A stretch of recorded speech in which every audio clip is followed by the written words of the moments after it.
Adil, Saad, or Harris. Tino Guerra dos Time. Haris 2 महीने पहले ही university में आया था।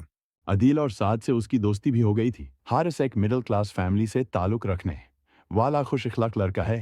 क्लास के कोई स्टूडेंट को उससे शिकायत नहीं थी, लेकिन सारा और अदील उसे खानजोस कहते थे। वो दोनों अपने पैसे बाहर के खाना खाने में खर्च कर देते। हारिस उनके साथ नहीं जाता।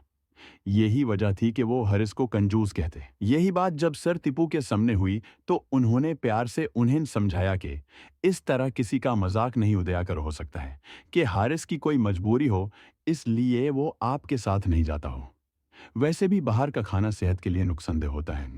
वो दोनों खोज में थे कि हारिस अपनी पॉकेट मनी कहाँ खर्च करता है। दोनों ने मिलकर प्लान बनाया कि पता लगाना है हारिस अपनी जमा की हुई रकम का क्या करता है। एक दिन छुट्टी के वक्त तीनों एक दूसरे को खुदा हाफिज करके घर जाने के लिए निकल गए, लेकिन साद और आदिल कुछ फासले से हारिस का पीछा करने लगे।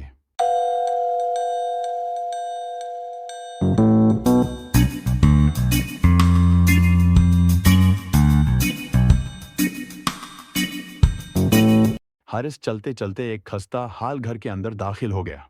कुछ देर बाद आदिल और साद भी वहां पहुंचे और दरवाजे से अंदर झांकने लगे। उन्होंने देखा कि एक चरपाई पर कोई बीमार नौजवान अपनी बूढ़ी माँ के साथ बैठा है और दूसरी तरफ हारिस बैठा है। हारिस ने खतका महसूस करके आदिल और साद को भी अंदर बुला लिया। बूढ़ी औरत ने साद और अदील को बताया कि उसका बेटा बीमार हो गया है। हारिस मेरे बेटे का दोस्त है। हारिस घर के खर्च के लिए कुछ पैसे देता है। ये सुनकर दोनों को हारिस पर फख्र महसूस हुआ और उन्होंने फैसला कर लिया कि वो भी पैसे बचाकर जरूरतमंदों की मदद करेंगे। उन्होंने हारिस से भी माफी मांगी।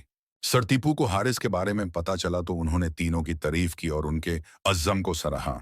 सच में उन्होंने हारिस को भी समझाया कि कभी कभी दोस्तों के साथ कुछ खा पी लेना चाहिए, लेकिन कभी कभी